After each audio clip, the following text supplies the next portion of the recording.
Well, hello, man caves. What are we doing today? Excuse the hat, it's bloody cold. We're going to have another look at the hit and miss. We have developments. Back in a minute.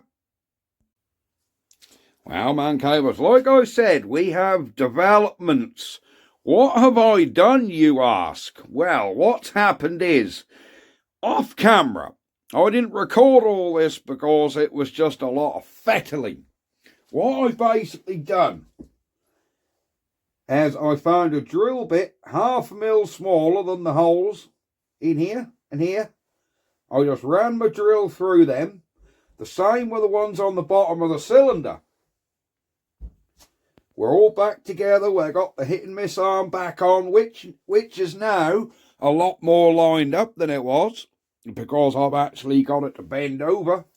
Yes, we've got to put weights on there, but you'll be pleased to know that with just jiggling and lining, moving things about, thanks to you guys for all your comments and, you think it can be wiggled. Look at that. It is now turning over, and there's no binding, and it's all good. What do you reckon of that? Look at that. She's now spinning over absolutely fine. No, there isn't any compression because there's no plug in it. We've got an empty hole. And I think this carb was a little loose. I don't think that's airtight, so we've got to make a carb gasket. So I'll take the carb off, do the carb gasket. I've got to reset the cam timing, so I'll have to just buzz the crank out again to set the cam timing. But basically, she can then all go back together. So that's our little update for now. So what I wanted to do on camera was spin this over on my drill for a bit and see how she turns when we put a drill on it. Let me get a drill sorted on here and we'll give her a little spin over. Right. Drill working. Right, let's get this drill tightened on here. Right, let's see if she spins over on the drill okay. I'm only going to go slowly. Look at that. We'll go a bit quicker.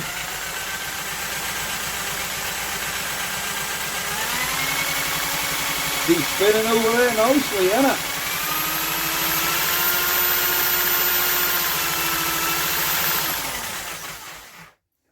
Yep, she's spinning over nicely. There you go.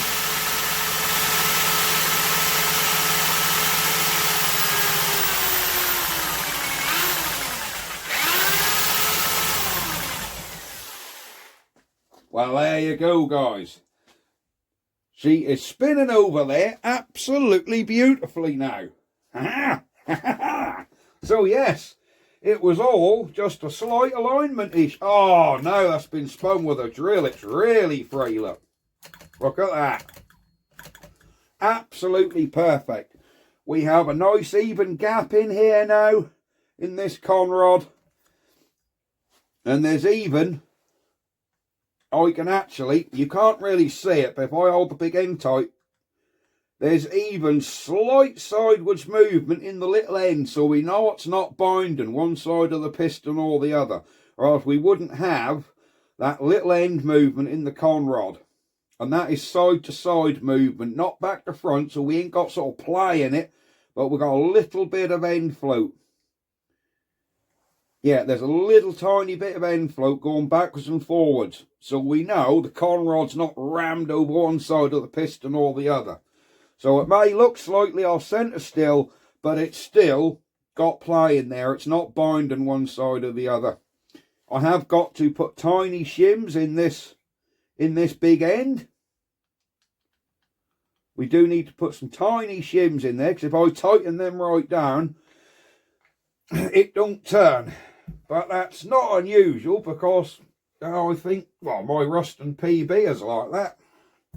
My big Ruston PB got little removable shims, and if you take all them out and clamp the big end shell down, it just nips up and don't turn. So they're actually designed like that. So if you do want to sort of, you know, if you do want to tighten your big end up, you take a shim out, back in. So while I make some shims, I did have some really, really wafer thin brass shim metal once. I shall have to try and find it. If not, I'll get some more. But yeah, I just wanted to give you the little update that this thing is now turning over. So I need to find some governor springs for this to put on there. Yes, in case you're wondering, I have had all these governor springs off camera. I've taken out all this in the back here, all this aluminium boss. I took all that out, so we've got more play now on that slip ring. Remember that slip ring was tight and it weren't giving us enough play to actually move the arm much. Now it's given us enough.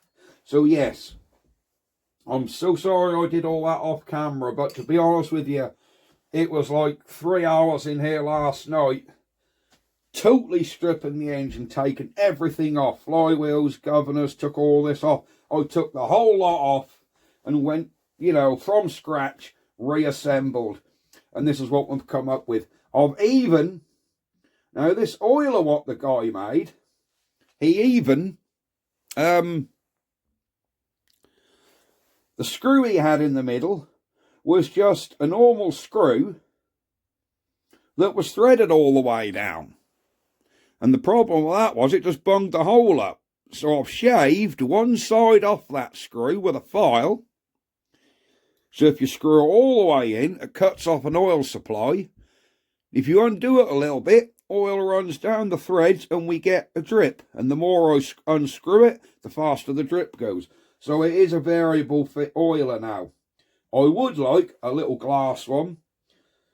Somebody did tell me where I could get a little tiny glass one off these model engines, but I can't find them anywhere. So if anybody does know where you can get them tiny little glass oilers from, what them little Chinese hit and misses have, please let me know, because I would like one.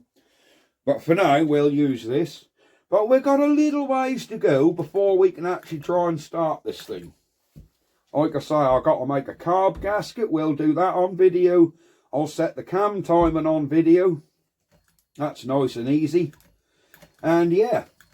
And then we've got to do provisions to get a spark plug in there, which you'll probably drill and tap out. But I need a tiny, tiny little spark plug. And then we'll make up a buzz coil or something. Make a set of points what will go on this cam here. Of course, there is a cam on here, look. See that?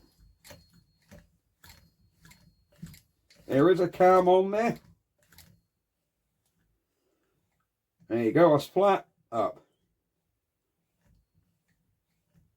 So yeah, we've even got a cam in there. And looking at the videos I've seen online of these bits and pieces hit and miss engines, it seems like you have an insulated bolt come up through here, which you adjust the height of, and a piece of spring steel from here across, and that'll just touch down and make up your points. So there you go. So that's basically what we've all got to do. But I just want to let you guys know that this is now all freed up and spinning over lovely, look. Absolutely lovely. So we're getting closer, guys. We're getting closer. Right. That's going to be it for this little video. I have set up another YouTube channel. I will drop a link here somewhere. It's not a channel anything to do with this.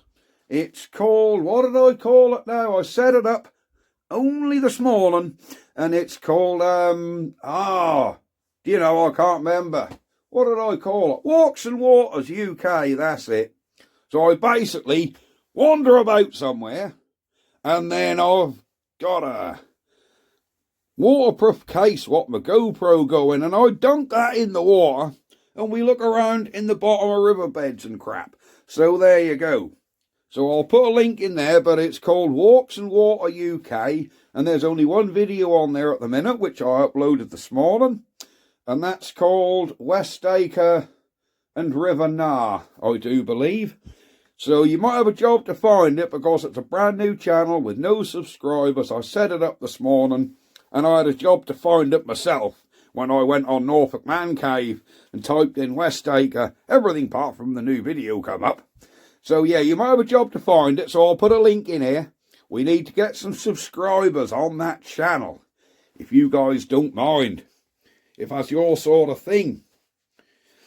So yes, go and check that video out, please. It needs some views. It's had 1 view at the minute, and that's me. So yes, nip over there. Hit that subscribe button on there. Hit the subscribe button on Man Cave here, if you haven't already.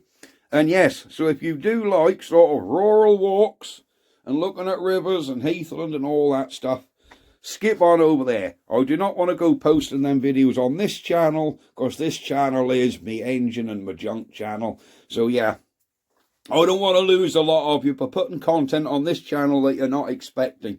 So nip over there. Yeah, we'll see you later. Right, thanks for watching, guys. Bye-bye for now. Ah! The one key thing I forgot to tell you was, talking of keys, I had to leave this key out. See, that's not in there. As soon as I took this key out, I just slackened the bolts on the bottom, and that cylinder had a couple of mil of twist in it. Put this key in, everything was locked into position and it wouldn't move. So I took this damn thing out. This cylinder is tight, that ain't going anywhere. It's held on with 4 Allen bolts. It's not going anywhere. You know, the engine's not going to want to run out of line. It's going to want to run in line. So, yeah, once I took this bar out, this was a key piece. This damn thing was all unaligned. So once I took that out, I had a good 2 or 3 mil of lateral movement on this cylinder. So a little twist on it. Don't that line up a lot better, look? We've got really good gaps. See, remember how there was a step in there, and it's now even either side. You know, that is now a really even gap. I meant to tell you that. There you go. We've got no step on there. So this is now perfectly aligned. The crank also had a little wiggle, and that was what sorted us all out. So, yeah, it turned out it was this stupid key in there which was giving us all the trouble. Toss that to one side. So that is definitely the end of the video now. Don't forget to go over and look at Walks and Water UK. And yes, this is definitely it now. Bye-bye, guys. Ha ha.